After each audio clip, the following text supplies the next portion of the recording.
ഇന്ത്യയിലെ ആദ്യത്തെ കവി ഒരു ആദിവാസിയാണ് അല്ലേ? കാട്ടാളനാണ്. ആദ്യത്തെ കവി ആദിവാസിയാണ്. ഇത് സവർണരുടെ ഒന്നും ആയിരുന്നില്ല ഈ സാഹിത്യം. ആദ്യത്തെ കവി കാട്ടാളനാണ്. രത്നാകരൻ എന്നൊക്കെ പേരിട്ടെങ്കിലും അല്ലെ വാത്മീകി എന്ന് പേരിട്ടെങ്കിലും കാടനായിരുന്നു.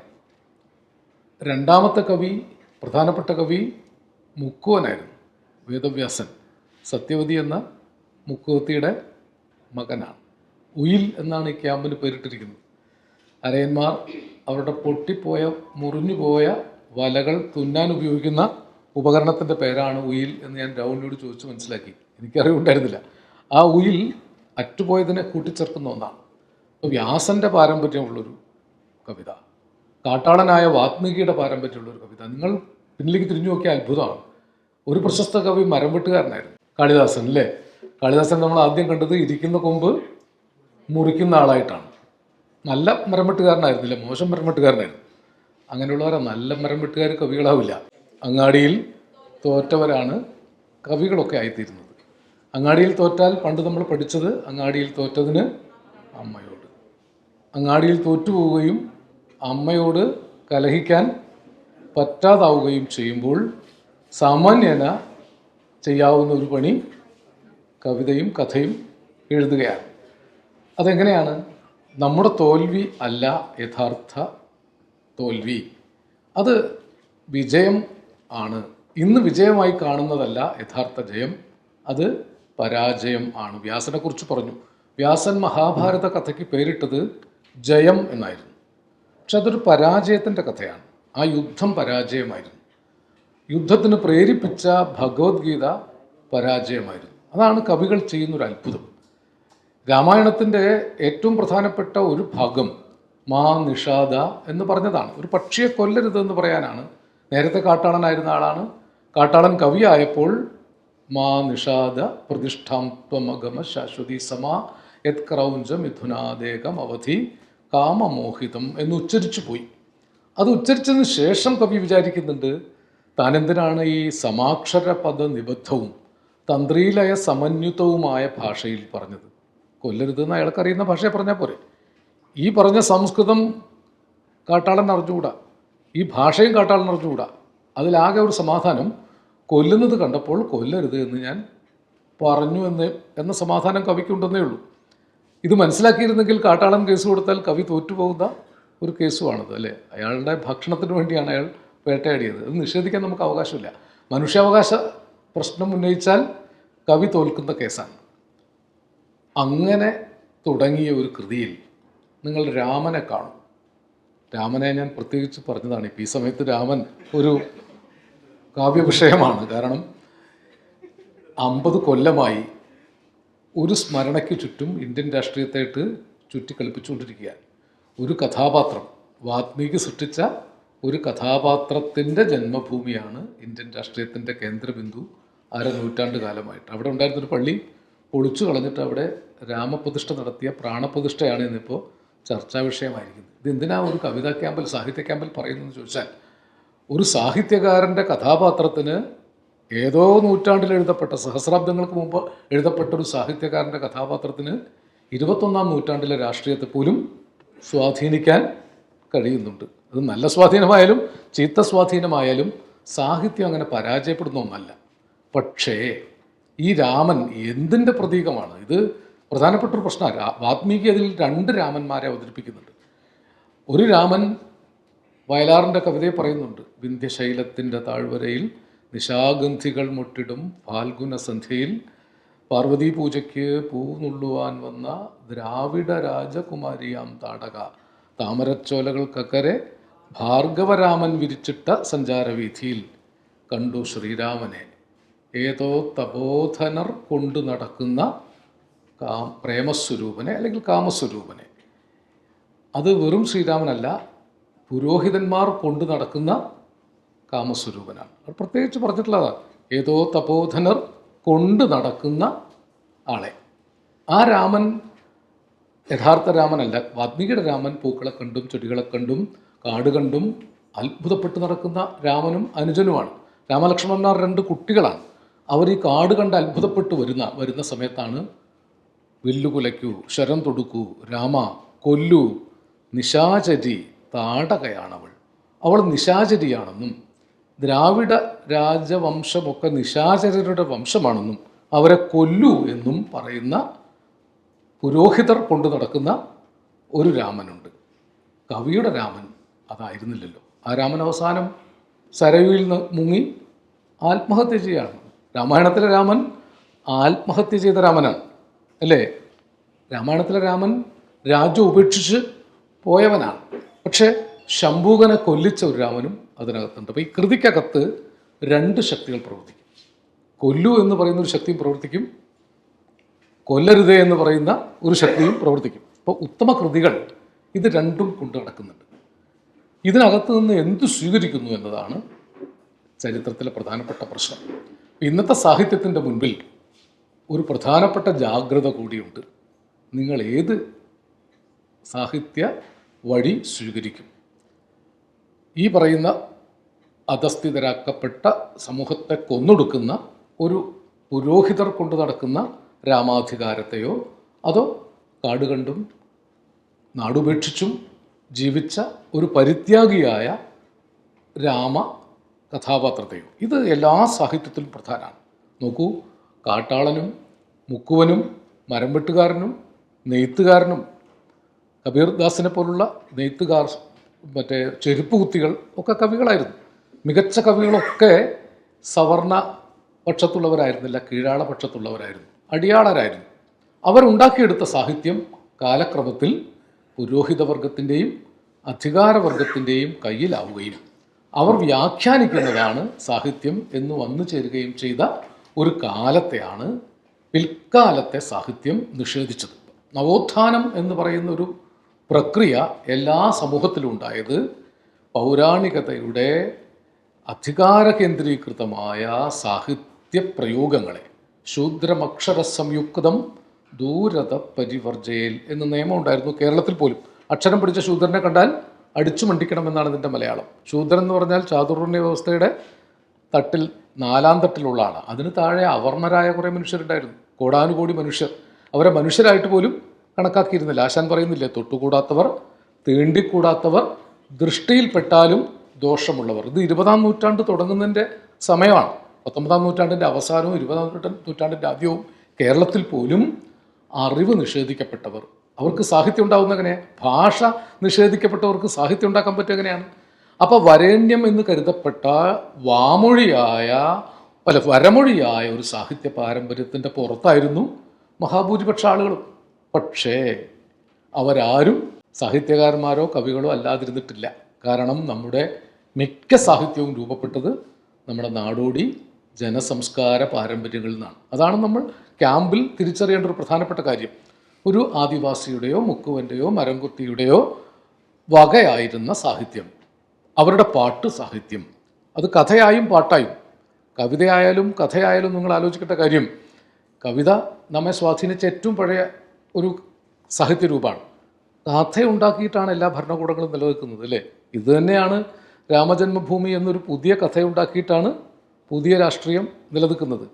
ജർമ്മൻ ജനതയ്ക്ക് വംശശുദ്ധിയുടെ ഒരു കഥ പറഞ്ഞു കൊടുത്തിട്ടാണ് ഹിറ്റ്ലർ രാഷ്ട്രീയം ഉണ്ടാക്കുന്നത്. അപ്പോൾ കഥയ്ക്ക് വലിയ പ്രാധാന്യമുണ്ട്. ഒരു കഥ നിർമ്മിക്കുക, എന്താ കഥ അല്ലേ? ആ കഥയാണ് ഈ രാമൻ്റെ കഥ പറഞ്ഞ് പുതിയ രാമകഥ ഉണ്ടാക്കിയിട്ടാണ് ഒരു രാഷ്ട്രത്തെ 21ാം നൂറ്റാണ്ടിലും സ്ഥാപിക്കുന്നത്. നിങ്ങൾ നോക്കൂ, എന്ത് സ്ഥാപനത്തിൻ്റെ പിന്നിലൊരു കഥയുണ്ടാവും.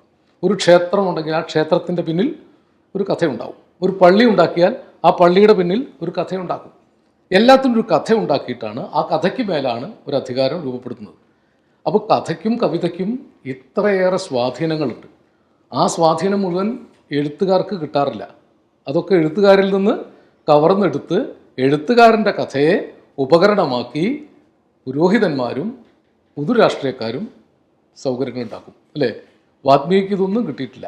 വാത്മീകിയുടെ കഥ ഉപയോഗിച്ച് ഭരണകൂടം ഉണ്ടാക്കിയ ആളുകൾ ഏറ്റവും കൂടുതൽ കപ്പം കൊടുക്കേണ്ടത് വാത്മീകിക്കാണ്. പക്ഷെ അത് കിട്ടില്ല. ഇപ്പോൾ എഴുത്തുകാരൻ സംഭവിക്കുന്ന ദുരന്തം, എഴുത്തുകാരൻ്റെ കഥയും കവിതയും കാലാന്തരത്തിൽ ദുർവ്യാഖ്യാനം ചെയ്യപ്പെടും. എന്നാൽ ഇതിനൊക്കെ കാരണക്കാരായ അടിസ്ഥാന ജനകീയ കവികളുടെ പേര് പോലും നിങ്ങൾക്കറിയില്ല. ഭാഷാപിതാവാണ് തുഞ്ചത്ത് രാമാനുജൻ എഴുത്തച്ഛൻ. എഴുത്തച്ഛൻ കണ്ടുപിടിച്ചതാണോ മലയാളം? ആണോ? അതിനു മുമ്പ് മലയാളം ഉണ്ടായിരുന്നില്ലേ? രാമചരിതകാരൻ മലയാളം ഉപയോഗിച്ചിട്ടുണ്ട്. കൃഷ്ണഗാഥ എഴുതിയ ചെറുശ്ശേരി എഴുത്തച്ഛനും ഏതാണ്ട് 50-80 വർഷം മുമ്പ് നല്ല മലയാളത്തിൽ കവിത എഴുതിയിട്ടുണ്ട്. 800, 1000, 1500 പഴക്കമുള്ള നാടൻ പാട്ടുകൾ നമ്മുടെ ഭാഷയിലുണ്ട്. അവരാരും കവികളായി ചരിത്രത്തിൽ, എഴുത്തുകാരായി ചരിത്രത്തിൽ അറിയപ്പെടുന്നില്ല. കവിതയും കഥയും ഉണ്ടാക്കിയ ആളുകൾ. ഈ നാടോടി കഥകളൊക്കെ പറയിപെറ്റ പന്തിരുകുലം എന്നൊരു നാടോടി കഥ 16 നൂറ്റാണ്ടായി കേരളത്തിൽ പ്രചാരത്തിലുണ്ട്. ആ കഥ എഴുതിയത് ആരാണെന്നറിയാമോ? അതൊരു എഴുതപ്പെട്ട കഥയല്ലെങ്കിൽ പറയപ്പെട്ട കഥയാണ്. ആ കഥ പറയുന്നത് മഹാബ്രാഹ്മണനായ വരരുചി പറയിപ്പെണ്ണായ പഞ്ചമിയിൽ ഉണ്ടായ 12 കുലക്കാരായ മക്കൾ. നോക്കൂ, എത്ര അർത്ഥപൂർണമായിട്ടാണ് പറഞ്ഞിരിക്കുന്നത്. അക്കാലത്തെ ഏറ്റവും കീഴാള സമൂഹത്തിൻ്റെ, അവർണ സമൂഹത്തിൻ്റെ പ്രതിനിധിയാണ് പറയി, അല്ലേ? ഏറ്റവും ഉയർന്ന സമൂഹത്തിൻ്റെ പ്രതിനിധിയാണ് ബ്രാഹ്മണൻ, വരരുചി.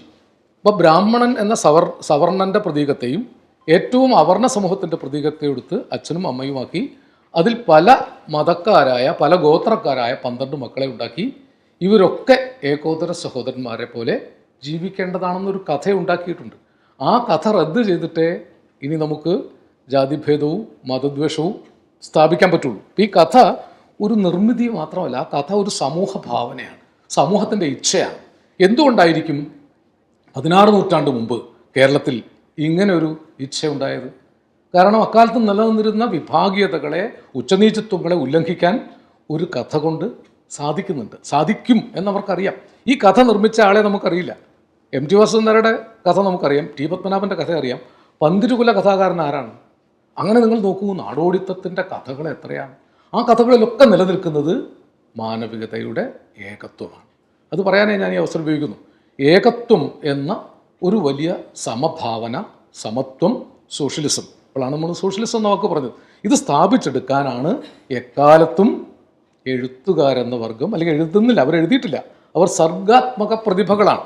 ഈ പന്തിരുകുല കഥയൊന്നും എഴുതി വെച്ചതല്ല, അത് പറഞ്ഞ് അവിടെ ഉണ്ടായ കഥ കേട്ടോ, എന്താ കഥ, അല്ലേ? കഥയില്ലാത്തവൻ എന്ന് പറഞ്ഞാൽ കഥയില്ലാത്തവൻ വളരെ മോശക്കാരനാണ്. അപ്പോൾ കഥ ഉണ്ടാവുക എന്നത് ഒരു വിവേകത്തിൻ്റെ അടയാളമായിട്ട് വന്നു. ആ കഥ തന്നെയാണ് കവിതയായിട്ട് വന്നത്. കവിതയിലാണ് കഥ പറഞ്ഞത്. അത് പാട്ടുരൂപത്തിലായിരുന്നു പ്രചരിച്ചു പോന്നിരുന്നത്. ഞാനിത് പറയുന്നത് എന്താ വെച്ചാൽ, ഇതൊരു പക്ഷേ മറ്റാരെങ്കിലും പറയാൻ സാധ്യതയില്ലാത്തതുകൊണ്ട് ഈ നാട്ടുപാരമ്പര്യങ്ങളിൽ കഥയും കവിതയും പ്രവർത്തിച്ചത് എങ്ങനെയാണെന്ന് ആലോചിക്കലാണ്. വാത്മീകിയെ ഉണ്ടാക്കിയത് ഏതേത് നാടോടി കവികളാണെന്ന് നമുക്ക് ആലോചിക്കണ്ടേ. വാത്മീകി പെട്ടെന്നുണ്ടായതാവില്ലല്ലോ. വാത്മീകിയെ ഉണ്ടാക്കാൻ എത്രയോ നാടോടി കവികൾ ചരിത്രത്തിൽ ഉണ്ടായിട്ടുണ്ടാവും. അവരിൽ നിന്ന് രൂപപ്പെട്ട ഒരാളാണ് ഒരു വാത്മീകിയാകുന്നത്. വ്യാസനെ സൃഷ്ടിക്കാൻ എത്രയോ മുക്കുവരുടെ കഥകളുണ്ടാവും. ആ മുക്കുവർ പറഞ്ഞ കഥകളുടെ ഒടുക്കമാണ് ഒരു വ്യാസൻ ഉണ്ടാകുന്നത്. എത്രയോ മരം വെട്ടുകാർ പറഞ്ഞ കഥയുടെ ഒടുക്കമാണ് ഒരു കാളിദാസൻ ഉണ്ടാകുന്നത്. എത്രയോ നെയ്ത്തുകാർ പറഞ്ഞ കഥയുടെയും കവിതയുടെയും ഒടുക്കമാണ് ഒരു കബീർദാസ്, അല്ലെങ്കിൽ ആരായിരുന്നാലും. അതുകൊണ്ട് ഇത് ഈ ജനതയ്ക്ക് അവകാശപ്പെട്ടതാണ്. സാഹിത്യത്തിൻ്റെ പാരമ്പര്യം ആരുടേതാണ്? അടിസ്ഥാന ജനവർഗത്തിൻ്റേതാണ്. അവർ പറഞ്ഞതാണ്. ഇന്ന് ആധുനിക കവിതയിൽ ചാലിഗദ്ദ സുകുമാരനും D അനിൽകുമാറിനും സ്ഥാനം കിട്ടിയിട്ടുണ്ട്. പക്ഷേ ഈ സ്ഥാനം അവർക്ക് അന്ന് അവകാശപ്പെട്ടതാണ്. എത്ര കാലം കഴിഞ്ഞു ചാലിഗദ്ദ സുകുമാരന് ഒരു കവിയായി സമൂഹത്തിൽ വരാൻ, അല്ലേ? മറയൂർ അശോകന് കവിയായി സമൂഹത്തിൽ വരാൻ. D അനിൽകുമാറിനെ നിങ്ങൾക്ക് അറിയാമല്ലോ, അല്ലേ? ഞാൻ അവരെക്കുറിച്ച് പറയാതെ തന്നെ നമുക്കറിയാം. ആ ഒരു കാലമാണ് നമ്മുടെ സാഹിത്യത്തിൻ്റെ പുഷ്കലമായ കാലമായിട്ട്. അത് നിങ്ങളുടെ കാലം ഞങ്ങളുടെ കാലത്തേക്കാൾ നല്ല കാലമാണ്. നമ്മൾ ഈ നഷ്ട സംസ്കൃതിയെ പുതിയ ജനാധിപത്യത്തിലേക്ക് മോചിപ്പിക്കുകയാണ്. അതിലൊരുപാട് കഥകൾ പറയാം. ഇപ്പം നാട്ടുപാട്ടുകളായി പ്രചരിച്ച എത്രയോ കവിതകൾ, എഴുത്തുകാർ എഴുതുന്നതിന് മുമ്പ് പ്രചരിച്ചിരുന്ന നാട്ടുപാട്ടുകൾ നിങ്ങളൊന്ന് പരിശോധിച്ച് നോക്കുക. കേരളത്തിൽ എത്രയോ പാട്ടുകളുണ്ട്. ഞാനൊരു 35 കൊല്ലം മുമ്പ് എൻ്റെ ഒരു പുസ്തകം നിളയുടെ തീരങ്ങളിലൂടെ എന്ന പുസ്തകത്തിൻ്റെ എഴുത്തുമായി ഭാരതപ്പുഴയുടെ തീരത്ത് സഞ്ചരിക്കുന്ന കാലത്താണ് തൃത്താലയിൽ പാക്കനാർ കോളനി എന്ന് പറയുന്ന ഈരാറ്റിങ്ങൽ കോളനി, ആ പ്രദേശത്ത് നിന്ന് ആരെങ്കിലും വരുന്നുണ്ടോ? ഈരാറ്റിങ്ങൽ കോളനി എന്ന് പറയുന്ന പാക്കനാരുടെ ഒരു കോളനി ഉണ്ട്. അവിടെ പനമ്പ് നെയ്ത് ജീവിക്കുന്ന ഒരു സമൂഹമുണ്ട്. പനമ്പ് എന്ന് പറഞ്ഞാൽ അറിയാമല്ലോ, അല്ലേ? പരമ്പ്, ഈ നെല്ലൊക്കെ ചിക്കി ഉണക്കാൻ ഉപയോഗിക്കുന്ന മുള കൊണ്ട് ഉണ്ടാക്കുന്ന ഈ പരമ്പ് ചിക്കി ഉണക്കുമ്പോൾ അവർ പാട്ട് പാടുന്നത് ഞാൻ നേരിട്ട് കേട്ട് അനുഭവിച്ചതാണ്. 10, 30, 40 സ്ത്രീകൾ ഇരുന്നിങ്ങനെ പാട്ട് പാടിക്കൊണ്ടാണ് ഇത് നെയ്യുന്നത്. ആദ്യമായിട്ട് ഞാൻ പാക്കനാർ പാട്ട് കേട്ടത് അന്നാണ്. എത്രയോ നൂറ്റാണ്ടുകളായി ഈ പരമ്പ് നെയ്യുന്ന സ്ത്രീകൾ പാടുന്നൊരു പാട്ടാണ്. അവരൊരു ചീൾ അങ്ങോട്ട് വയ്ക്കുമ്പോൾ തന്താനാന്ന് പറയും, ഒരു ചീൾ ഇങ്ങോട്ട് വയ്ക്കുമ്പോൾ താനാന്ന് പറയും. ഇപ്പോൾ അത് പാടി കലാഭവൻ മണിയും കുട്ടപ്പൻ ചേട്ടനും ഒക്കെ പാടി നിങ്ങൾക്ക് പരിചയമുണ്ട്. ആ ഈണമേ എനിക്ക് വരൂ. അന്ന് അവർ പാടിയ ഈണം ഞാൻ മറന്നുപോയി, കാരണം അവർ പാടിയത് വേറൊരു രീതിയിലാണ്. പക്ഷെങ്കിൽ ആ പാട്ട് നിങ്ങൾക്കറിയാം.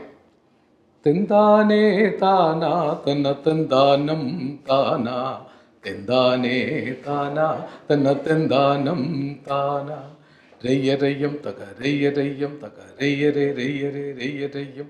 ആദിയില്ലല്ലോ ലന്തമില്ലല്ലോ ലക്കാലം പോയി ആ യുഗത്തിൽ, ആദിയില്ലല്ലോ ലന്തമില്ലല്ലോ ലക്കാലം പോയി ആ യുഗത്തിൽ, രയ്യരയ്യം തക രയ്യരയ്യം തക രയ്യരേ രയ്യരേ രയ്യരയ്യം. ഇരുളുമില്ലല്ലോ വെളിവുമില്ലല്ലോ ലക്കാലം പോയ യുഗത്തിൽ, ഇരുളുമില്ലല്ലോ വെളിവുമില്ലല്ലോ ലക്കാലം പോയ യുഗത്തിൽ. ചെന്നിരിക്കാൻ മണ്ണുമില്ല, പറന്നു പറ്റാൻ മരങ്ങളില്ല, ഭൂമിയമ്മേ ഭൂമിയമ്മേ നല്ല വാതിൽ തുറക്ക വേണം. ആദിയോളം നൂലു ചെന്നയ്യപ്പൻ താണുരുണ്ടയ്യപ്പൻ നൂല് കണ്ടേ, ആദിയോളം നൂലു ചെന്നയ്യപ്പൻ താണുരുണ്ടയ്യപ്പൻ നൂല് കണ്ടേ.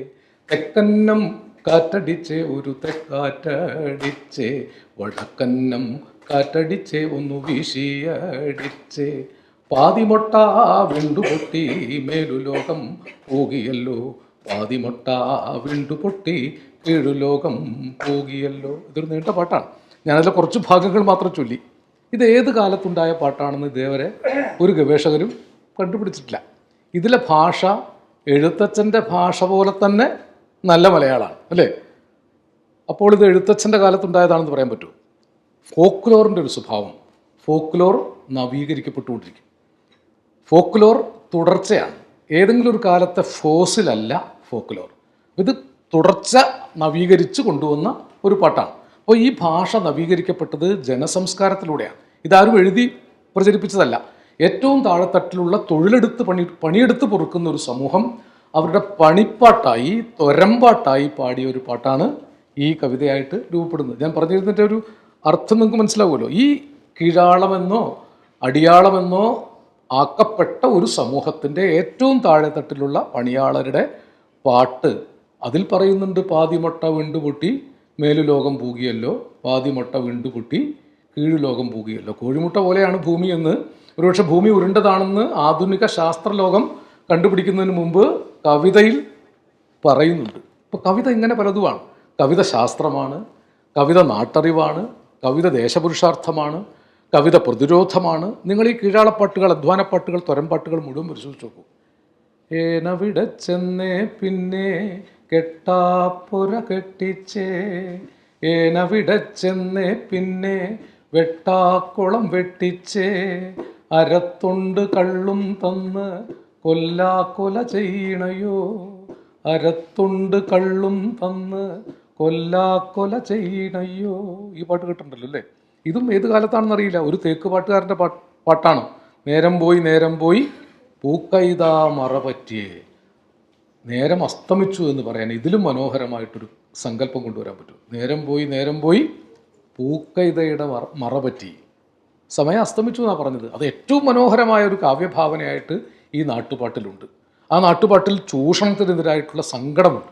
ഞാൻ ചെന്നതിന് ശേഷമാണ് വെട്ടാക്കുളം വെട്ടിച്ചത്, ഞാൻ ചെന്നതിന് ശേഷമാണ് കെട്ടാപ്പുര കെട്ടിച്ചത്, ഞാനാണ് എല്ലാം ഉണ്ടാക്കി തന്നത്, എന്നിട്ടും എനിക്ക് അരത്തൊണ്ട് കള്ള് തന്ന് കൊല്ലാക്കൊല ചെയ്യുകയാണ്, എന്നെ ചൂഷണം ചെയ്യുകയാണ്. ഒരുപക്ഷെ കമ്മ്യൂണിസ്റ്റ് പ്രത്യയശാസ്ത്രം സാമൂഹ്യമായി പ്രവർത്തിക്കുന്നതിന് എത്രയോ മുമ്പ് ഈ പാട്ട് ഒരു ചൂഷണ വിരുദ്ധ ശക്തിയായിട്ട് പ്രവർത്തിക്കുന്നുണ്ട്. നിങ്ങൾക്ക് എത്രയോ പാട്ടുകളെ, ഞാൻ ഈ വർഗീകരിച്ച പാട്ടുകൾ മാത്രമേ ഇപ്പോൾ ചൊല്ലിത്തരുന്നുള്ളൂ. ചില പ്രത്യേക ആവശ്യത്തിന് വേണ്ടി ഈ പാട്ടുകളെക്കുറിച്ച് പറയാം.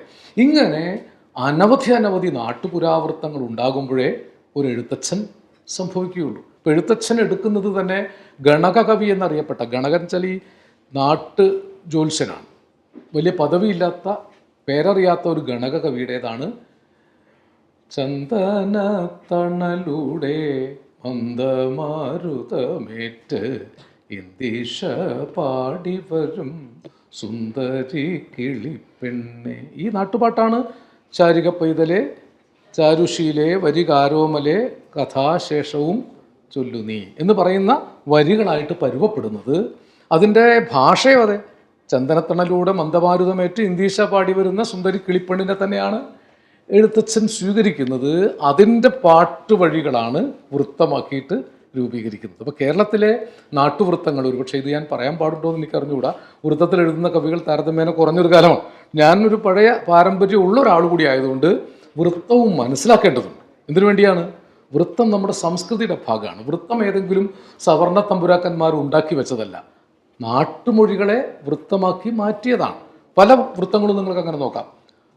കൃഷ്ണഗാഥ, അത് ചെറുശ്ശേരിയുടെ കൃതിയാണ്. അത് എഴുതാൻ കാരണമായൊരു കഥ നിങ്ങൾ കേട്ടിട്ടില്ലേ? കോലത്തിരി രാജാവ് ഒരു പ്രതിയോഗിയുമായി ചതുരംഗം കളിച്ചുകൊണ്ടിരിക്കെ രാജാവ് തോൽക്കാൻ പോകുന്നു. കാലാളിനെ ഉന്തിയാൽ രാജാവ് ജയിക്കുമെന്ന് ഭാര്യയ്ക്ക് മനസ്സിലായി. ഭാര്യ കുട്ടിയെ താരാട്ട് പാടിക്കൊണ്ട് സഞ്ചരിക്കുകയായിരുന്നു. അപ്പോൾ രണ്ട് കാര്യം കവിത കൊണ്ട് ചെയ്യണം. ഒന്ന്, രാജാവിന് കാര്യം മനസ്സിലാവണം, പ്രതിയോഗിക്ക് കാര്യം മനസ്സിലാവരുത്. കവിതയ്ക്ക് രണ്ട് ഉദ്ദേശം എക്കാലത്തുണ്ട്. ഒരാൾക്ക് കാര്യം മനസ്സിലാവണം, മറ്റൊരാൾക്ക് കാര്യം മനസ്സിലാവരുത്. അതാണ് കവിതയുടെ വലിയ കുഴപ്പം. അതുകൊണ്ടാണ് ഈ ജോസഫ് മുണ്ടശ്ശേരി ചോദിച്ചത്, എന്തിനാണ് കവികൾ വക്രഭാഷ ഉപയോഗിക്കുന്നത്? ഇങ്ങനെ പിടിക്കേണ്ട മൂക്ക് ഇങ്ങനെ പിടിക്കുന്നത് എന്തിനാണ്? വാത്മീകി തൊട്ടി പ്രശ്നമുണ്ട്. കൊല്ലരുതെന്ന് അയാൾക്ക് അറിയുന്ന ഭാഷ പറഞ്ഞാൽ പോരെ. അതിന് മാ നിഷാദ പ്രതിഷ്ഠാം ത്വമഗമ ശാശ്വതി സമ എന്നൊക്കെ പറഞ്ഞ് ആകെ കുഴപ്പത്തിലാക്കി, ഒരക്ഷരം മനസ്സിലാക്കാത്ത വിധത്തിൽ എന്നാൽ ചിലത് പറയുകയും ചെയ്തു. ഇപ്പോൾ കവിതയിൽ ഈ ഒരു വക്രീകരണമുണ്ട്, സാഹിത്യത്തിൽ കഥയിലൊക്കെ ഉണ്ട്. കഥയ്ക്കകത്തും ധ്വനി വെച്ചുകൊണ്ട് ഒരു കഥ പറഞ്ഞ് മറ്റൊന്ന് മനസ്സിലാക്കിക്കുക, അല്ലിഗറി എന്നൊക്കെ പറയില്ലേ. ഒരു കഥ പറയുന്നു, മനസ്സിലാവുന്നത് വേറൊരു കഥയാണ്. നിങ്ങൾ ലാറ്റിൻ അമേരിക്കൻ സാഹിത്യത്തിലൊക്കെ നോക്കാം, ഏകാധിപത്യങ്ങളുടെ വാഴ്ചയ്ക്കെതിരെ ലാറ്റിൻ അമേരിക്കയിലെ എഴുത്തുകാരെ പ്രതിരോധിക്കുന്ന രീതി ഭയങ്കര അത്ഭുതകരമാണ്. ഒരു ഏകാധിപതി മരിച്ചപ്പോൾ അയാളുടെ ചെരുപ്പ് ഷൂസ് കൊണ്ടുവന്ന് വാഴിക്കുന്നതിനെ കുറിച്ചൊരു നോവൽ അക്കാലത്ത് ലാറ്റിൻ അമേരിക്കൻ നോവൽ ഉണ്ടാകും. ഈ കാണുന്ന ഈ കൊള്ളരുതായ്മയെ പ്രതീകവൽക്കരിച്ചിട്ടാണ്. തിരിയുന്നവർക്ക് തിരിയും, തിരിയാത്തവർ നട്ടം തിരിയും എന്നൊരവസ്ഥ സാഹിത്യത്തിൽ എക്കാലത്തും ഉണ്ടായിട്ടുണ്ട്. ഞാൻ പറഞ്ഞു വന്ന ഒരു കാര്യം, ഈ ഈണങ്ങളിൽ നിന്നാണ് ഒരു പക്ഷേ മഞ്ചരി വൃത്തം. മഞ്ചരി വൃത്തത്തിൻ്റെ ലക്ഷണം എങ്ങനെയാണ് പഠിപ്പിക്കുക? ശ്ലഥ കാകളി വൃത്തത്തിൽ പഠിച്ചിട്ടുണ്ടോ? രണ്ടാം പാദത്തിൽ അന്ത്യമാം രണ്ടക്ഷരം കുറച്ചിടിൽ അത് മഞ്ചരിയായിടും. എന്തൊരു കുഴപ്പം നോക്കുക. ആദ്യം കാകളി എന്താണെന്നറിയണം, പിന്നെ ശ്ലഥ കാകളി എന്താണെന്നറിയണം, അതിന് രണ്ടാം പാദം കണ്ടുപിടിക്കണം, അതിൻ്റെ അന്ത്യമായ രണ്ടക്ഷരം കുറയ്ക്കണം. ഇങ്ങനെയൊക്കെ ആരെങ്കിലും മഞ്ചരി പിടിക്കാൻ പോകും. അതേസമയം ഉന്തുന്ത് ഉന്തുന്ത് ഉന്തുന്ത് ഉന്തുന്ത് ഉന്തുന്തുന്തുന്തുന്താളേയുന്ത് അത് മഞ്ചരിയായിടും അല്ലേ? ആരീരം രാരീരം രാരീരം രാരീരം രാരീരാരീരം രാരീരാരം. അമ്മയുടെ താരാട്ടാണ് മഞ്ചരി. എൻ്റെ കൂടെ പഠിച്ചിരുന്നൊരു ബാലനുണ്ടായിരുന്നു. അപ്പോൾ ഞങ്ങളുടെ മലയാളം മാഷ് തങ്കച്ചൻ മാഷ് ബാല മഞ്ചരിയുടെ ലക്ഷണം പറയുമെന്ന് പറഞ്ഞാൽ അവൻ എഴുന്നേറ്റുന്നൊരു ഭയമില്ലാതെ പറയും, അത് മഞ്ചരിയായിടും. അവനാകെ അറിയുന്ന ഒരു ലക്ഷണം അത് മഞ്ചരിയായിടും. ഏത് മഞ്ചരിയായി എന്നുള്ളത് മാഷ് കണ്ടുപിടിച്ചാൽ മതി, അവന് വേറെ സംശയമൊന്നും ഉണ്ടായിട്ടില്ല. നമുക്ക് വേണമെങ്കിൽ ഇങ്ങനെ പറയാമായിരുന്നു അല്ലേ? ഈ ശ്ലതകാകളി വൃത്തമൊന്നും പറയാതെ ഞാനൊരു മഞ്ചരി വൃത്തം കൂടി പാടിത്തരാം. മാണിക്യ വീണയുമായൻ മനസ്സിൻ്റെ താമരപ്പൂവിലുണർന്നവളെ പാടുകില്ലേ വീണ മീട്ടുകില്ലേ നിന്റെ വേദന എന്നോടു ചൊല്ലുകില്ലേ. അതും മഞ്ചരിയായിടും. ഈ മഞ്ചരി എന്നത് നിങ്ങൾ വൃത്തം പഠിപ്പിച്ചിട്ടുണ്ടാക്കിയ കുഴപ്പമാണ്. നിങ്ങൾ എഴുതുന്നതിൽ പലതിലും ഞാൻ മഞ്ചരി കണ്ടുപിടിച്ച് തരാം. മഞ്ചരി അല്ലെങ്കിൽ കാകളി, അത് കാകളിയും മഞ്ചരിയൊന്നും പഠിച്ചിട്ടല്ല കവികൾ ഇതൊന്നും എഴുതുന്നത്. കവികൾ ഈ നാട്ടു സംസ്കൃതിയിൽ ഈണപ്പെട്ട് ജീവിക്കുമ്പോൾ അറിയാതെ കടമ്മനിട്ട രാമകൃഷ്ണൻ്റെ താളം എന്താണെന്നൊന്നും ആരും അന്വേഷിച്ചിട്ടില്ല.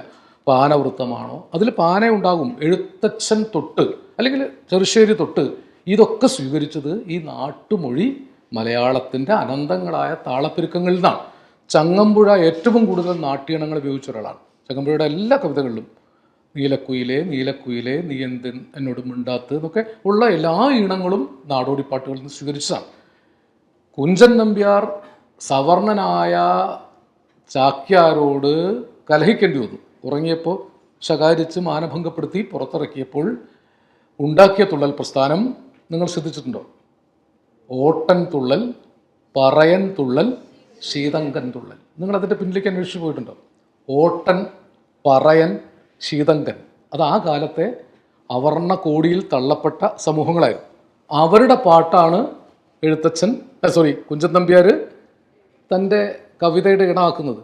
18-ാം നൂറ്റാണ്ടിൽ ആ ഓട്ടൻ തുള്ളലിനെയും പറയൻ തുള്ളലിനെയും ശീതങ്കൻ തുള്ളലിനെയും അമ്പലത്തിനുള്ളിൽ കുഞ്ചൻ നമ്പ്യാർ അവതരിപ്പിച്ചു. അമ്പലത്തിൻ്റെ ഏഴയലത്ത് പോലും വരാൻ അവകാശമില്ലാതിരുത്ത ഇത് ജനതയുടെ സംസ്കാരത്തെ എടുത്ത് തുള്ളലാക്കി 18-ാം നൂറ്റാണ്ടിൽ അധകൃത സംസ്കൃതിയെ പ്രവേശനം ചെയ്യിച്ച വിപ്ലവകാരിയുടെ പേരാണ് കുഞ്ചൻ നമ്പ്യാർ. ഇപ്പോൾ കലയിലെ വിപ്ലവം നമ്മൾ കാണുന്ന പോലെയല്ല. നമ്മൾ 20-ാം നൂറ്റാണ്ടിലാണ് ക്ഷേത്രപ്രവേശന സമരം. വൈക്കത്ത് സത്യാഗ്രഹം നടത്തിയിട്ട് 100 കൊല്ലമായിട്ടുള്ളൂ. വൈക്കത്ത് അമ്പലത്തിൽ കയറാനല്ല സത്യാഗ്രഹം നടത്തിയത്. അതിന് ചുറ്റുമുള്ള പട്ടിക്കും പൂച്ചയ്ക്കും നടക്കാൻ അവകാശമുള്ള വഴിയിലൂടെ മനുഷ്യന് നടക്കാൻ അവകാശത്തിന് വേണ്ടിയാണ് സമരം നടത്തിയത്. ഗുരുവായൂരാണ് കഷ്ടിച്ച് ക്ഷേത്രപ്രവേശനത്തിന് വേണ്ടി സമരം നടത്തിയത്. ആ സമരം ക്ഷേത്രപ്രവേശനം അനുവദിച്ച് കിട്ടാതെ അവസാനിപ്പിക്കേണ്ടി വന്നു. ചുരുങ്ങിയതൊരു 50-70 കൊല്ലമേ ആയിട്ടുള്ളൂ അവർണർക്ക് ക്ഷേത്രപ്രവേശനം അനുവദിക്കപ്പെട്ടത്. പക്ഷേ 18-ാം നൂറ്റാണ്ടിൽ പറയനെയും ശീതങ്കനെയും ഓട്ടനെയും കുഞ്ചൻ നമ്പ്യാർ അമ്പലത്തിൽ കയറ്റി. ഭടജനങ്ങളുടെ നടുവിലുള്ളൊരു പടയണിക്ക് ചേരുവാൻ വടിവിയെന്നൊരു ചാരു കേരള ഭാഷ തന്നെ ചിതം വരും. ഇത് 18-ാം നൂറ്റാണ്ടിലാണെന്ന് ആലോചിക്കണം. ഇങ്ങനെയാണ് കവിതയിൽ അല്ലെങ്കിൽ സാഹിത്യത്തിൽ വിപ്ലവം ഉണ്ടാകുന്നത്. മോയിൻകുട്ടി വൈദ്യർ എന്നൊരു കവിയെ കേട്ടിട്ടുണ്ടോ നിങ്ങൾ? മോയിൻകുട്ടി വൈദ്യർ മലപ്പുറം ജില്ലയിലെ കൊണ്ടോട്ടിയിൽ ജനിച്ച ഒരാളാണ്. അദ്ദേഹവും ഈ 18-ാം നൂറ്റാണ്ടിലുണ്ടായിരിക്കും. 18-ാം നൂറ്റാണ്ടിനും 19-ാം നൂറ്റാണ്ടിൻ്റെ ഇടയിൽ ജീവിച്ചൊരു കവിയാണ്. അദ്ദേഹം എഴുതിയ ബദറുൽ മുനീർ, ഹുസ്നുൽ ജമാൽ പോലുള്ള കവിതകളൊക്കെ ഇപ്പോഴത്തെ മലയാളമല്ല. ആ പ്രദേശത്ത് നിലനിന്നിരുന്ന ഒരു നാട്ടുപൊഴി മാപ്പിള മലയാളവും ഉറുദു പൂർണ്ണരൂപത്തിൽ ഉറുദു അല്ല, പ്രാകൃത ഉറുദുവും അറബിയും ചെന്തമിഴും ചേർന്നൊരു ഭാഷയാണ്. നിങ്ങൾക്ക് ഇന്ന് മോയിൻകുട്ടി വൈദ്യരുടെ വരികൾ കേട്ടാൽ അതിൻ്റെ അർത്ഥം മനസ്സിലാവില്ല. അത് കേരളത്തിൽ മലയാളത്തിൽ ഇപ്പോൾ ഈ മറയൂർ അശോകൻ്റെ കവിത പരിഭാഷ കൂടാതെ നിങ്ങൾക്ക് മനസ്സിലാവും. സുകുമാരൻ ചാലികത്തയുടെ കവിത പരിഭാഷ കൂടാതെ മനസ്സിലാവുന്നില്ല. അത് കേരളത്തിനുള്ളിൽ തന്നെയുള്ള ഡയലക്ട്സായി നിലനിൽക്കുന്ന ഭാഷകളാണ്. ഡയലക്ട്സ് മാത്രമാണ്, ഭാഷയായിട്ടില്ല. അപ്പോൾ ഈ ഭാഷയ്ക്കുള്ളിൽ അനേകം ഡയലക്റ്റുകൾ രൂപപ്പെട്ട് കിടക്കും. ഇപ്പോൾ കവിതയുടെ ഒരു വലിയ വിപ്ലവം അതാണ്. ഈ ഡയലക്റ്റുകളെ കവിതയിലൂടെ കവി പൊതുസ്വീകാര്യതയിലേക്ക് കൊണ്ടുവരും. തടകിമണത്തെ സമയത്തിൽ ഉടനവനെത്തി മനതുള്ളിൽ സരസിജമുറ്റേ മധുരത്തെ ഹുസ്നുജമാല അവളുടെ തരമഹുതൊക്കെ മറന്നിടും എന്ന തുടഹാലാൽ. ഇത് മലയാളത്തിലെ കവിതയാണ്, മോയിൻകുട്ടി വൈദ്യരുടെ കവിതയാണ്. അതിനു മുമ്പ് ഇങ്ങനൊരു വൃത്തമോ താളമോ മലയാളത്തിലില്ല. ഇത് അറബി വൃത്തശാസ്ത്രത്തിൽ നിലനിന്നിരുന്ന ഒരു വൃത്ത സംസ്കൃതിയെ ഏറനാടൻ്റെ ഒരു താളപ്പെരുക്കുമായിട്ട് ബന്ധിപ്പിച്ചതാണ്. അതറിയാതെ കവി ചെയ്യുന്നതാണ്. കണ്ടാറക്കട്ടും വെണ്ടാരുളത്തക്കത്തുണ്ടതിലുണ്ടാനെ ഒരുത്തി കഹനിലുദിത്ത ഖമർ പോൽ മുഖം കത്തി ലങ്കി മറിന്താനേ. ഇന്ന് ലങ്കി മറിയുക എന്ന് പറഞ്ഞാൽ ഞങ്ങൾക്ക് മനസ്സിലാവും അല്ലേ? ഈ ലങ്കി മറിയലൊക്കെ ഭാസ്കരനൊക്കെ പാട്ടിലേക്ക് കൊണ്ടുപോകുന്നു. പക്ഷെ ആ കാലത്ത് ഈ വാക്കുകളുടെ അർത്ഥം നമുക്കറിയില്ല. അതിൻ്റെ ഈണം മലയാളത്തിന് പരിചയമുള്ളതല്ല. അതിനു മുമ്പുള്ള ഒയ്യേനിക്കുണ്ട് പയ്യൽ പീറായത്തിൽ ഒത്തൊരു മേത്ത് കള്ളിത്തും കൊണ്ട് ഒരുവൻ ഉറ്റൊരു വാക്ക് ഞാൻ തെറ്റിടാതെ. അങ്ങനെ പോകുന്ന ഒരുപാട് പാട്ടുകൾ.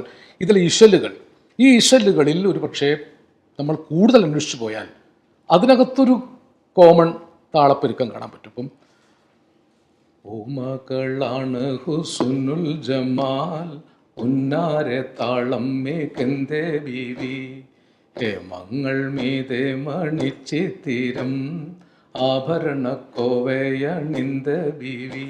ഇത് നമുക്ക് കേരളീയമല്ലാന്ന് തോന്നും അല്ലെ? വേറൊരു ഈണമാണ്, നമ്മുടേതല്ലാത്ത ഒന്നാണ്. ഞാനൊരു വരി കൂടി ചൊല്ലിത്തരാം.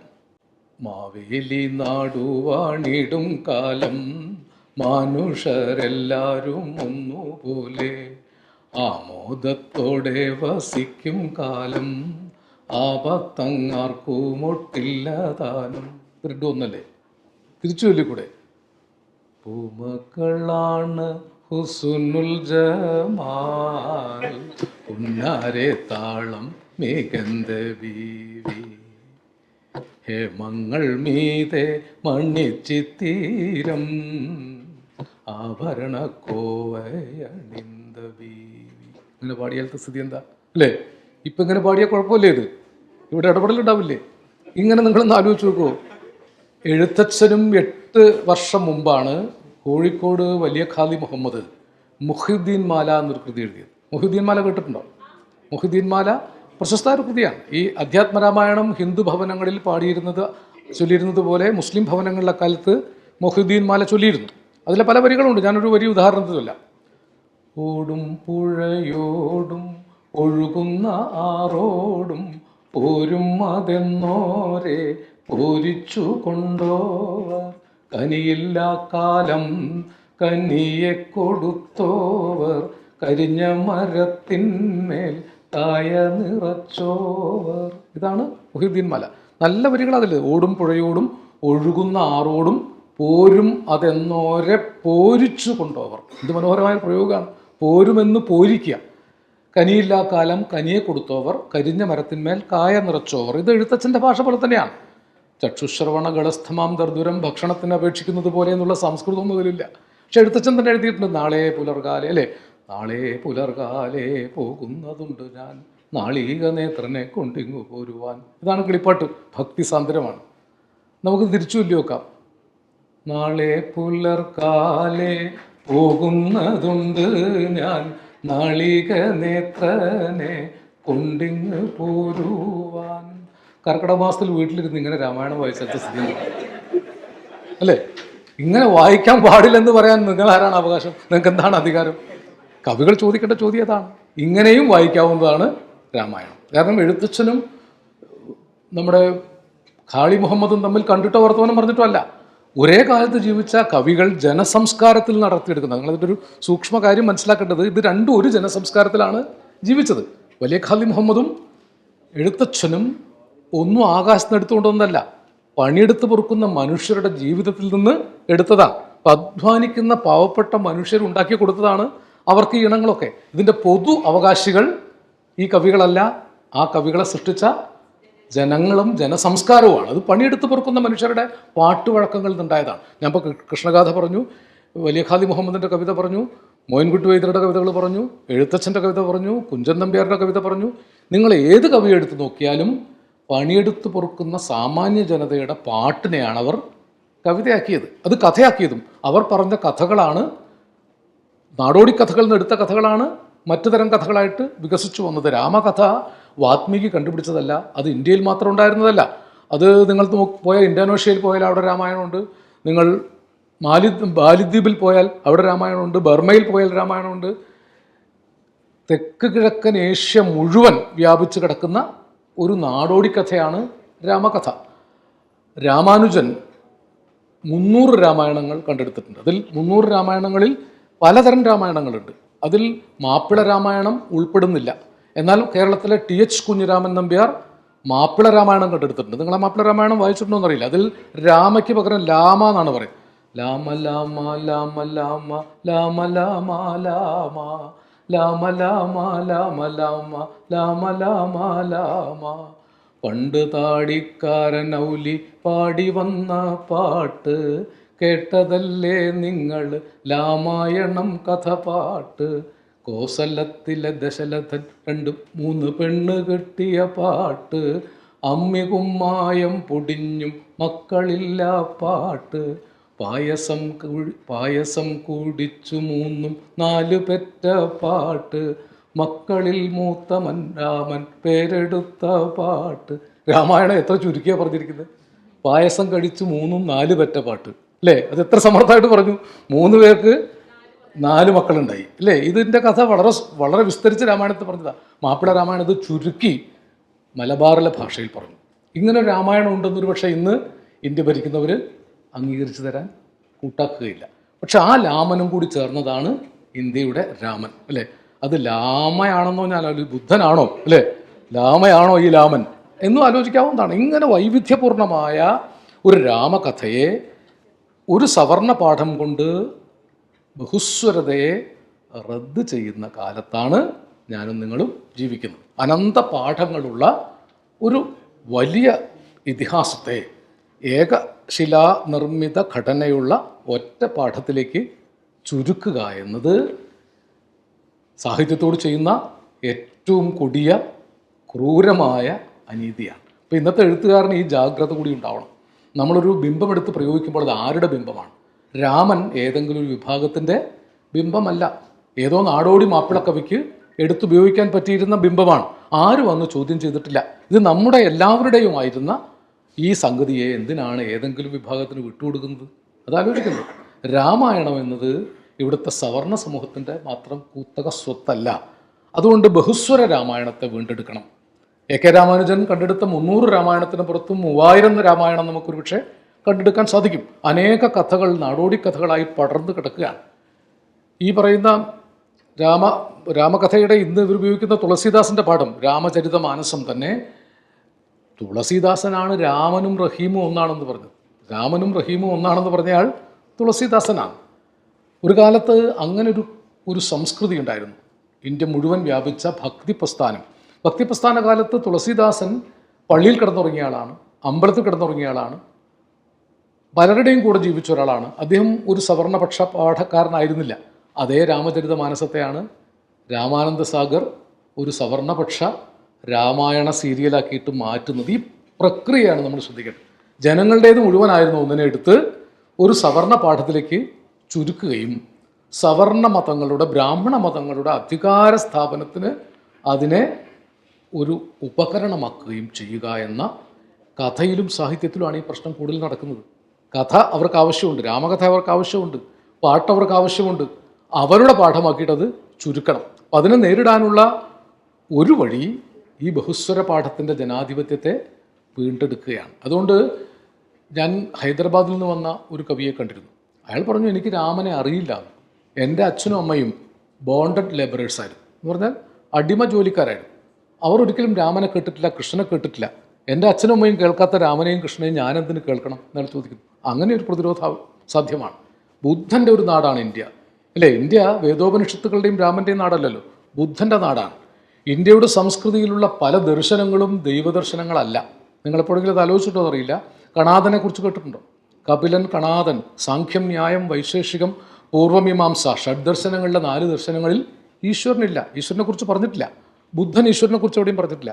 വർദ്ധമാന മഹാവീരൻ ഈശ്വരനെ കുറിച്ച് എവിടെയും പറഞ്ഞിട്ടില്ല. ലോകായതന്മാരെന്ന് പറയുന്ന വലിയ പണ്ഡിതന്മാരായ എഴുത്തുകാരുണ്ടായിരുന്നു, ചാർവാകന്മാരെന്ന് പറയുന്നവരുണ്ടായിരുന്നു. അവരാരും ദൈവത്തെക്കുറിച്ച് പറഞ്ഞിട്ടില്ല. ഇപ്പം ഇന്ത്യയുടെ പാരമ്പര്യം എന്ന് പറയുന്നത് ഒരു രാമപാരമ്പര്യം മാത്രമല്ല, അനന്ത ബഹുസ്വര വൈവിധ്യങ്ങളാണ് ഇന്ത്യയുടെ പാരമ്പര്യം. അപ്പോൾ എഴുത്തുകാരന് ഇതിൻ്റെ ഒരു ഉത്തരവാദിത്തമുണ്ട്. അതുകൊണ്ടാണ് എഴുത്തുകാരൻ ചിലപ്പോൾ അധികാരത്തിൻ്റെ ശത്രുവാകുന്നത്. ഇന്ത്യയിൽ ഏറ്റവും കൂടുതൽ ഫാഷിസ്റ്റ് ഭരണകൂടം കൊന്നത് എഴുത്തുകാരെയും സാംസ്കാരിക പ്രവർത്തകരെയാണ്, അല്ലേ? ധബോൽക്കറെ പോലെ, ഗോവിന്ദ് പൻസാരയെ പോലെ, കൽബുർഗിയെ പോലെ, ഗൗരി ലങ്കേഷിനെ പോലെ കുറേ ആളുകളെ കൊന്നതോടുകൂടി ഒരു പെരുമാൾ മുരുകൻ എഴുത്ത് നിർത്തി. അത് അധികാരത്തിനറിയാം. 10 പേരെ കൊന്നു കഴിഞ്ഞാൽ 11ാമൻ എഴുത്ത് നിർത്തും, അല്ലെങ്കിൽ പ്രതിരോധ പാഠങ്ങൾ ഉൽപ്പാദിപ്പിക്കൽ നിർത്തും. അതുകൊണ്ട് കാഞ്ചായലയ പറയുന്ന ഒരു ബുദ്ധനെയും നമുക്ക് സ്വീകരിക്കേണ്ടതുണ്ട്. സാഹിത്യത്തിൽ അങ്ങനെയാണ്. ബഹുസ്വര പാഠങ്ങൾ നിർമ്മിച്ചുകൊണ്ടാണ് നമ്മൾ ഏകാധിപത്യത്തെ നേരിട്ടത്. ഇപ്പോൾ സാഹിത്യത്തിൻ്റെ പ്രഥമവും പ്രധാനവുമായ ഒരു സവിശേഷത അത് എല്ലാത്തരം ഏകാധിപത്യങ്ങളെയും സർവാധിപത്യങ്ങളെയും ബഹുസ്വര പാഠങ്ങൾ കൊണ്ട് നിഷേധിക്കും. അതാണ് എഴുത്തുകാരനെ ഭരണകൂടങ്ങൾക്ക്, ഫാഷിസ്റ്റ് ഭരണകൂടങ്ങൾക്ക് ഭയക്കേണ്ടി വരുന്നത്. അതുകൊണ്ട് നിങ്ങൾ വലിയ ശക്തിയുള്ള ആളുകളാണെന്ന് നിങ്ങളാണ് സ്വയം തിരിച്ചറിയേണ്ടത്. ആരുടെയെങ്കിലും തിട്ടൂരങ്ങൾക്കനുസരിച്ച് എഴുതേണ്ടവരല്ല നമ്മളാരും. നമ്മൾ മനുഷ്യപക്ഷത്തിനു വേണ്ടി സംസാരിക്കുന്നവരാണ്. മനുഷ്യൻ മാത്രമല്ല, സമസ്ത ജീവജാലങ്ങളും, അല്ലേ? പാത്തുമ്മയുടെ ആടിൽ പാത്തുമ്മയല്ല, പാത്തുമ്മയും ആടും കഥാപാത്രങ്ങളാണ്. വൈക്കം മുഹമ്മദ് ബഷീർ പറയുന്നത് ഭൂമിയുടെ അവകാശികൾ മനുഷ്യർ മാത്രമല്ല. ഒരുപക്ഷെ ഏറ്റവും നല്ല ഭാഷയിൽ അദ്വൈതം പറഞ്ഞ ഒരു കവിയാണ്, കവിയെന്നാണ് ഞാൻ ബഷീറിനെ വിളിക്കാറുള്ളത്. ഇത്രയും മനോഹരമായ കവിത എവിടെയും കേട്ടിട്ടുണ്ടോ? വെളിച്ചത്തിനെന്തൊരു വെളിച്ചം, അള്ളാഹുവിൻ്റെ ഖജനാവിൽ മാത്രമാണ് ധാരാളം സമയമുള്ളത്, അനന്തമായ സമയമുള്ളത്. ഇതൊക്കെ കവിത തന്നെയാണ്, മനോഹരമായ കവിതകളല്ലേ? വെളിച്ചത്തിനെന്തൊരു വെളിച്ചം എന്നത് എന്തൊരു മനോഹരമായ കവിതയാണ്. ഇങ്ങനെ കവിത പറഞ്ഞ ഒരാളാണ്. അപ്പം അതിൽ അദ്ദേഹമാണ് പറഞ്ഞത്, ഒന്നും കൂട്ടിയാൽ ഉമ്മണി വലിയ 1. കണക്ക് പരീക്ഷയിൽ മാർക്ക് കിട്ടണമെങ്കിൽ അത് എഴുതിയാൽ കിട്ടില്ല. ഒന്നും കൂട്ടിയാൽ 2 എന്ന് എഴുതണം. ഇന്ത്യയിൽ ഇപ്പം അങ്ങനെ വേണം. ഹിന്ദുവിനെയും മുസൽമാനെയും കൂട്ടിയാൽ 1 ആവുകയില്ല, 2 ആവണം എന്നാണ് നമ്മളെ പഠിപ്പിക്കുന്നത്. ഒന്നായ നിന്നെ ഇഹ രണ്ടെന്ന് കണ്ടളവിൽ ഉണ്ടായൊരിണ്ടൽ. എഴുത്തച്ഛൻ പറഞ്ഞു, ഒന്നായതിനെയൊക്കെ 2ആയി കണ്ടതാണ് ദുഃഖങ്ങൾക്കൊക്കെ കാരണം. പണ്ടെ കണക്കെ വരുവാൻ നിൻ കൃപാവല്ലികളുണ്ടാകയെങ്കിൽ. നോക്കൂ, സാഹിത്യത്തിൻ്റെ പ്രധാനപ്പെട്ട ലക്ഷ്യം ഇവരൊക്കെ ഒന്നാ പറഞ്ഞിരിക്കുന്നത്. ഒന്നായി കണ്ടതിനെയൊക്കെ 2ആക്കിയതാണ് കുഴപ്പമായത്. അതിനെയൊക്കെ വീണ്ടും 1ആക്കി തരണം. എന്നാൽ 2 ആണ് താനും, 3 ആണ് താനും, 4 ആണ് താനും, പലതാണ് താനും. പലതായിരിക്കെ തന്നെ 1ആകാൻ സാധിക്കും. ഇങ്ങനെ ഒരു പ്രക്രിയ സംസ്കാരത്തിൻ്റെ അടിയിൽ കിടക്കുന്നുണ്ട്. പലതായിരിക്കെ തന്നെ 1ആയിരിക്കുക. എൻ്റെ ആശാരി കണക്കൊന്ന് വേറെ, എൻ്റെ പുഴയുടെ വളവൊന്ന് വേറെ, സച്ചിദാനന്ദൻ കവിതയിൽ എഴുതുകയാണ്. എന്നാലും നമുക്കൊരു ഒന്നാവാനുള്ള സാധ്യത ഉണ്ട്. ഇത് സാഹിത്യമാണ് സൃഷ്ടിച്ചത്. ഇന്ത്യയെ ബഹുസ്വര ദേശീയ സ്വഭാവമുള്ള ഇന്ത്യയെ ഒരു ബൃഹത് ആഖ്യാനമാക്കി മാറ്റിയത് എഴുത്താണ്. സാരേ ജഹാൻ സെ അച്ഛ ഹിന്ദുസ്ഥാൻ ഹമാര എന്ന് അല്ലാമ ഇക്ബാലും എവിടെ മനസ്സ് നിർഭയമായിരിക്കുന്നു, എവിടെ ശിരസ് ഉദ്ധതമായിരിക്കുന്നു, സ്വാതന്ത്ര്യത്തിൻ്റെ ആ സ്വർഗരാജ്യത്തിലേക്ക് എൻ്റെ നാടൊന്ന് ഉണരണേ ദൈവമേ എന്ന് ടാഗോറും വെള്ളിപ്പന്നിമലയിന്മീത് ഉലാവുവോം എന്ന് സുബ്രഹ്മണ്യ ഭാരതിയാരും ഭാരതമെന്ന പേർ കേട്ടാൽ അഭിമാനപൂജിതമാകണം അന്തരംഗമെന്ന് വള്ളത്തോളും വന്ദേമാതരമെന്ന് ബങ്കിം ചന്ദ്രനും ഒരുമിച്ച് പാടുകയും ഇതൊക്കെ വേറെയാവുകയും ചെയ്തിരുന്നൊരു കാലത്താണ് ഇന്ത്യയുടെ സാംസ്കാരിക ദേശിക ഐക്യം ആധുനിക കാലത്ത് പൂർണ്ണമാകുന്നത്. അതിനെയാണ് ഇന്ന് ഫാഷിസ്റ്റ് ഭരണകൂടം ഏകപാഠം മാത്രം ഉപയോഗിച്ചുകൊണ്ട് തകർക്കുന്നത്. അതുകൊണ്ട് ഇന്ത്യയിൽ ഇന്ന് എഴുത്തുകാർക്ക് ഈ ബഹുസ്വര പാഠനിർമ്മിതിയുടെ ഏകത്വം, ബഹുസ്വരമായിരിക്കെ തന്നെ രണ്ടായിരിക്കെ തന്നെ ഒന്നാണ്. ഞാൻ അതുകൊണ്ടാണ് ഈ എഴുത്തച്ഛൻ്റെയും വലിയ ഖാദി മുഹമ്മദിൻ്റെയൊക്കെ വരികൾ ഉദ്ധരിച്ചത്. നിങ്ങൾ കുറത്തി വൃത്തം എന്നൊരു വൃത്തം കേട്ടിട്ടുണ്ടോ? ഏറ്റവും താഴെത്തട്ടിലുള്ളൊരു സമൂഹമാണ് ഈ കുറത്തി സമൂഹം. കുറത്തി എന്ന പേരിൽ കടമ്മനിട്ട പിൽക്കാലത്ത് ഒരു കവിത തന്നെ എഴുതിയിട്ടുണ്ട്. ഈ ആദി ജനവിഭാഗത്തിൽപ്പെട്ട കുട്ടിയാണ്. അവരുടെ ഒരു പാട്ടുവൃത്തം കേരളത്തിലെ പ്രധാനപ്പെട്ട പാട്ടുവൃത്താണ്. നിങ്ങൾ ഈ വൃത്തങ്ങളെക്കുറിച്ച് പഠിക്കാത്ത കുട്ടികളായതുകൊണ്ട് നിങ്ങൾക്ക് എപ്പോഴെങ്കിലും പ്രയോജനപ്പെടാൻ വേണ്ടി മാത്രമാണ് ഞാനിത് പറയുന്നത്. ഞാൻ പറഞ്ഞുകൊണ്ട് നിങ്ങളാരും വൃത്തത്തിൽ എഴുതണമെന്ന് യാതൊരു നിർബന്ധമില്ല. എനിക്ക് വൃത്തത്തിൻ്റെ ഒരു ശാസ്ത്രം കൂടി അറിയുന്നത് കൊണ്ട് പറയുന്നു. അത് ക്യാമ്പിലൊക്കെ പ്രയോജനം ചെയ്യും. നാളെ എപ്പോഴെങ്കിലും നിങ്ങൾക്ക് താളത്തിൽ എഴുതണമെന്ന് തോന്നിയാൽ ഈ കാര്യങ്ങളൊക്കെ മനസ്സിലാവും. അപ്പോൾ അതിലൊരു വൃത്തം, കുറത്തി വൃത്തത്തിലൊരു പാട്ട് പ്രശസ്തമാണ്, പലയിടത്തും പല രീതിയിൽ പ്രചരിക്കുന്ന പാട്ടാണ്. ശ്രീഭുവനം നാടുതോറും നാടു നല്ല ദേശം, കന്നിമുന്നം നാട്ടിലെ പിറന്നൊരു കുറത്തി, വിഷ്ണുവിങ്കൽ ഭക്തിയോടെ വിശ്വസിച്ചോരുത്തൻ, ഭക്തനായ നൽകുറവൻ വേട്ടുകൊണ്ടവളെ, ഏകചക്രനെന്നുള്ളൊരു ബാലനും പിറന്നു, അന്നൊരു നാളക്കുറവൻ അക്കുറത്തി തന്നെ, ഭംഗിയിൽ വിളിച്ചരികിൽ ചേർത്തു നിർത്തി ചൊല്ലി. ഇതാണ് കുറത്തി വൃത്തത്തിൻ്റെ ഒരു സ്കെലിറ്റൻ. പല രീതിയിൽ ചൊല്ലാവുന്നൊരു വൃത്തമാണ്. ഞാൻ കുറത്തി വൃത്തത്തിലുള്ള വേറെ ചില പാട്ടുകൾ പാടിത്തരാം. ചിച്ചിലെന്നും ചിലച്ചിലെന്നും കാൽപദത്തിൻ്റോശ, ഓശ കേട്ടി മാമലിയാർ പിന്തിരിഞ്ഞ് നോക്കി. അങ്ങനെയല്ല അത് പാടുന്നത്. ഇതിൻ്റെ വൃത്തം ഇതാണ്. പക്ഷെ അത് പാടുന്നത് ചിച്ചിലെന്നും ചിലച്ചിലെന്നും കാൽപദത്തിൻ്റോശ, ഓശ കേട്ടി മാമലിയ പിന്തിരിഞ്ഞ് നോക്കി. കേൾക്കുമ്പോൾ രണ്ടല്ലേ? പരസ്പര ബന്ധം തോന്നുന്നുണ്ടോ? ഒരേ വൃത്തമാണ്, ഒരേ താളമാണ്, വളരെ വ്യത്യസ്തമായിട്ട് രണ്ടായി തോന്നില്ലേ?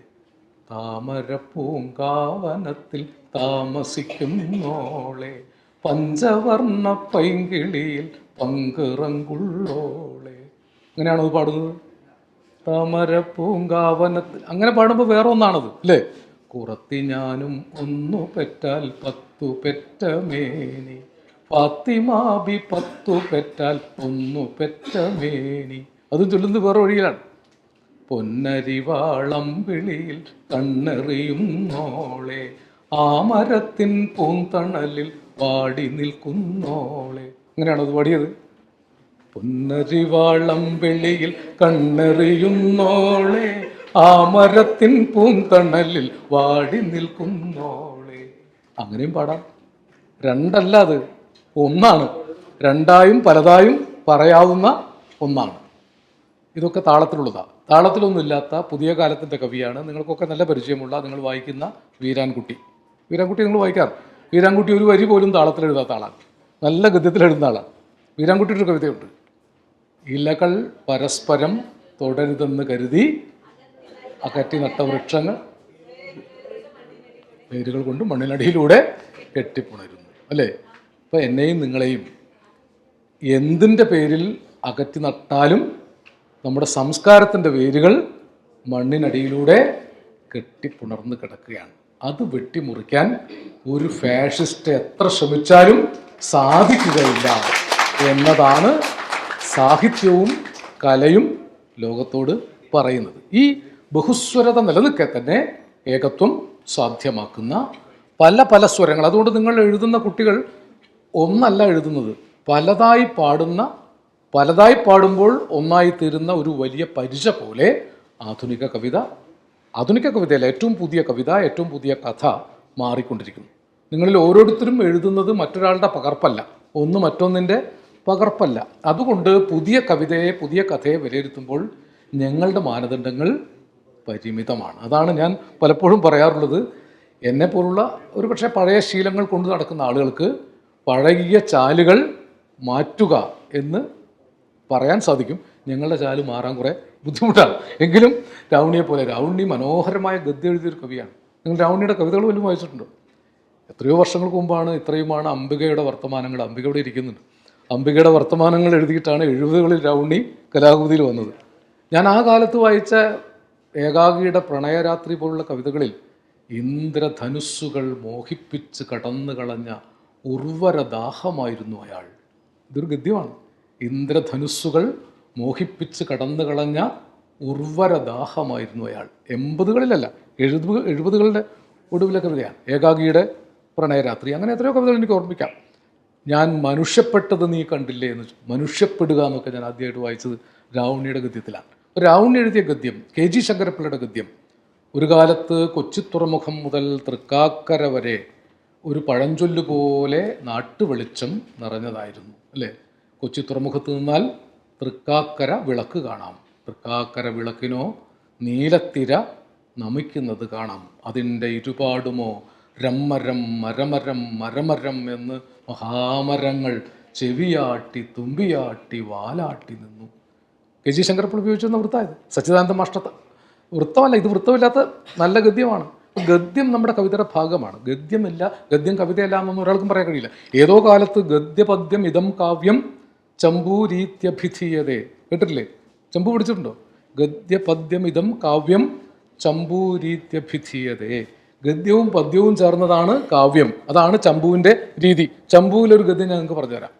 പന്താട്ടത്തറ, സന്ധ്യാമന്ദിരം, ആയുധശാലകൾ, ആയാസപ്പുര, ചന്ദനമന്ദിരം, ഇന്ദുശിലാലയം, ആനപ്പന്തികൾ, ഭോജനശാലകൾ, മാണിക്യത്തറ, മരതകമണ്ഡപം, ഇന്ദ്രമണിക്കെട്ട്, ഇന്ധനഗേഹം, ബന്ധനഗേഹം, കനകക്കെട്ടുകൾ, സഭ്യജനാനാം വിഹരണ മന്ദിരം, അങ്ങനെ പലതുണ്ട് അങ്ങൊരു ഭാഗേ. ഇത്രയും ഗദ്യം ഞാൻ ഓർക്കുന്നത് എന്തുകൊണ്ടാണെന്നറിയോ? ഞാനത് അങ്ങനെയല്ല മനസ്സിലാക്കി വയ്ക്കുക. ഈ ഗദ്യത്തെ ഞാൻ ഇങ്ങനെ മനസ്സിലാക്കും. പന്താട്ടത്തറ, സന്ധ്യാമന്ദിരം, ആയുധശാലകൾ, ആയാസപ്പുര, ചന്ദനമന്ദിരം, ഇന്ദുശിലാലയം, ആനപ്പന്തികൾ, ഭോജനശാലകൾ, മാണിക്യത്തറ, ഭരതകമണ്ഡപം, ഇന്ദ്രമണിക്കെട്ട്, ഇന്ധനഗേഹം, ബന്ധനഗേഹം, കനകക്കെട്ടുകൾ, സഭ്യജനാനാം വിഹരണ മന്ദിരം, അങ്ങനെ പലതുണ്ട് അങ്ങൊരു ഭാഗേ. ഇങ്ങനെ മനസ്സിലാക്കിയാൽ മതി. ഇത് ഗദ്യത്തെ ഇങ്ങനെ മനസ്സിലാക്കാം. ഗദ്യം ഇങ്ങനെ മനസ്സിലാക്കാവുന്നതുമില്ല. പണ്ട് കാലത്ത് ഞങ്ങളുടെ നാട്ടിലെ തോറ്റംപാട്ടുകാർ, നമ്മുടെ നാട്ടിലെ തോറ്റംപാട്ടുകാർ നല്ല ഗദ്യത്തിൽ ചൊല്ലും. ഗദ്യമാണ് ചൊല്ലുന്നത്, ഗദ്യത്തിലല്ല. ഇവിടെ നിന്നും എത്ര യോജന വഴിയുണ്ട് ദാരിക ലോകത്തേക്കെന്നരുളി ശ്രീ ഭദ്രകാളി. ഇവിടെ നിന്നും 700 യോജന വഴിയുണ്ട് ദാരിക ലോകത്തേക്കെന്നരുളി ശ്രീ മഹാദേവൻ തിരുവടി. ഗദ്യമാണ്. ദാരിക തോറ്റത്തിലെ ഒരു ഗദ്യമാണ് ഇത്.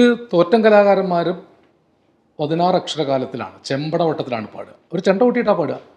ചെണ്ട കൂട്ടിയിട്ട് എങ്ങനെ ഗദ്യം പറയാം? ഇവിടെ നിന്നും എത്രയോ ജന വഴിയുണ്ട് ദാരിക ലോകത്തേക്കെന്നരുളി ശ്രീ ഭദ്രകാളി. ഇവിടെ നിന്നും 700 യോജന വഴിയുണ്ട് ദാരിക ലോകത്തേക്കെന്നരുളി ശ്രീ മഹാദേവൻ തിരുവടി. വടി നീട്ടി, അല്ലേ? പാടി നീട്ടിയിട്ടാണ് താളം ഒപ്പിക്കുന്നത്. ഇങ്ങനെ ഒരു വഴിയുണ്ട് മലയാളത്തിൽ എത്രയോ കാലം. അന്നേരം പെരുന്തേവിക്കോർത്തുടൻ ശ്രീ കൈലാസത്ത് ഈശനും പാർവതിയുമായി കൂറ്റന്മേലേറി പാലാഴിക്കെഴുന്നിടുമ്പോൾ മാർഗവിൺ മധ്യത്തിങ്കൽ മോഹിനി വേഷം കണ്ട് പാർവതിയെ കൈവടിച്ച് മോഹിനിയെ മെയ്പുണർന്ന്, ഇങ്ങനൊരു അയ്യപ്പൻ തോറ്റുണ്ട്. ഈ ശബരിമല ശാസ്താവിൻ്റെ തോറ്റ അത് ഉടുക്കൂട്ടിയ പാടവർ. അക്കാലം പെരുന്തേവിക്കങ്ങോർത്തുടൻ ശ്രീ കൈലാസത്ത് ഈശനും പാർവതിയുമായി കൂറ്റന്മേലേറി പാലാഴിക്കെഴുന്നള്ളുമ്പോൾ മാർഗവിൻ മധ്യത്തിങ്കൽ മോഹിനി വേഷം കണ്ട് പാർവതിയെ കൈവടിഞ്ഞ് മോഹിനിയെ മെയ്പുണർന്ന്. ഇങ്ങനെയും ഗദ്യം ചൊല്ലാം. നിങ്ങൾ ഈ തോറ്റങ്ങൾ വടക്കേ മലബാറിൽ ഇപ്പം സനോജൊക്കെ ഇവിടെ ഇരിക്കുന്നത്, സനോജിൻ്റെ നാട്ടിലെ തെയ്യം മുഴുവൻ വർത്തമാനമാണ്. ഈ തെയ്യം വർത്തമാനമാണ് പറയുന്നത്, പക്ഷേ താളത്തിലാണ്. ഇപ്പോൾ വർത്തമാനത്തെ താളത്തിലാക്കാവുന്ന ഒരു രീതിയും മലയാള ഭാഷയ്ക്കുണ്ട്. ഇതു തരിക, എന്ന് പറയുന്നത് തക്ക തക്കിട എന്നാണത്. ശരിക്കും ഇത് തരിക എന്നുള്ള മലയാളം ഒരു താളത്തിലാണ്. ഇവിടെ വരിക തക്കട തക്കിട. അപ്പോൾ നമ്മുടെ ഭാഷയ്ക്കൊക്കെ ഇങ്ങനൊരു സ്വഭാവമുണ്ട്, മലയാളത്തിൽ മാത്രമുള്ളതാണ്. അപ്പം കളകാഞ്ചി വൃത്തത്തിൻ്റെ മൂലകാരണങ്ങൾ അന്വേഷിച്ചു പോയാൽ എഴുത്തച്ഛൻ കൊട്ടുപിടിച്ചിട്ടില്ലെങ്കിലും അത് തിമിലയുടെ വൈത്താരിയാണ്. തക തക്കിട തക തക്കിട തക തക്കിട തക തക്കിട തക തക്കിട തക തക്കിട തക തക്കിട തക തക്കിട. അതൊരു തിമില വൈത്താരിയാണ്. വദനമപി കരചരണമല്ല ശൗര്യാസ്പദം വാനരന്മാർക്കു വാൽമേൽ ശൗര്യമാകും. തിമില വൈത്താരിയാണ്.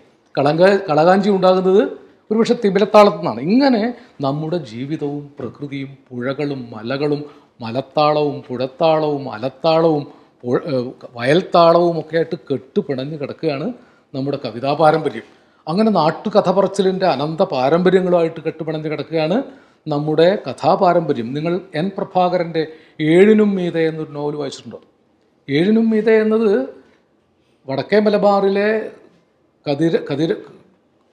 കതിവനൂർ വീരൻ തെയ്യത്തിൻ്റെ കഥയാണ്. ഒരു സനോജൊക്കെ വായിച്ചാണ്. കൃത്യമായൊരു തോറ്റം എഴുതിയതുപോലെ അതിമനോഹരമായ ഗദ്യശില്പത്തിൽ താളം പോലെ എഴുതപ്പെട്ടതാണ് എൻ പ്രഭാകരൻ്റെ ഏഴിനും മീതെ. നിങ്ങൾ കോവിലൻ്റെ തോറ്റങ്ങൾ വായിച്ചു നോക്കൂ, തട്ടകം വായിച്ചു നോക്കൂ. അതൊക്കെ ഒരു നാട്ടുകവിത പോലെ തോറ്റം പോലെ എഴുതപ്പെട്ട കവിതകളാണ്. അപ്പം നമ്മുടെ ഭാഷ എന്നുള്ളത് അത്ഭുതകരമായ വൈവിധ്യമുള്ളതാണ്. കഥയും കവിതയും താളത്തിൽ പറയാനും, കഥയ്ക്കും താളമുണ്ട്. കഥ താളത്തിൽ പറയാൻ പറ്റും, നല്ല താളത്തിൽ കഥ പറയുന്നുണ്ട്. കുട്ടിക്കാലത്തൊക്കെ ഞങ്ങളെ മുത്തശ്ശി കളിപ്പിച്ചിരുന്ന വെറുതെ ഒരു കഥ. കുന്നത്ത് നിൽക്കണ നായരെയുള്ള വടിവെട്ടിയ കാടെ, കാട്ടിലെ കുറവനെ, കുറവൻ കുത്തിയ കിണറെ, കിണറ്റിലെ വെള്ളത്തിലെ മത്സ്യം തിന്നും കൊറ്റിയിരിക്കും ആല് വലിക്കും ആനപ്പുറത്തിരിക്കും പാപ്പാൻ്റെ കയ്യിലുള്ള കുട കെട്ടിയ പാണം കെട്ടിയ പാട്ടി പറ്റ കുട്ടിയെ എൻ്റെ പേര് ചൊണ്ടോ. ഇതൊരു കഥയാണ്.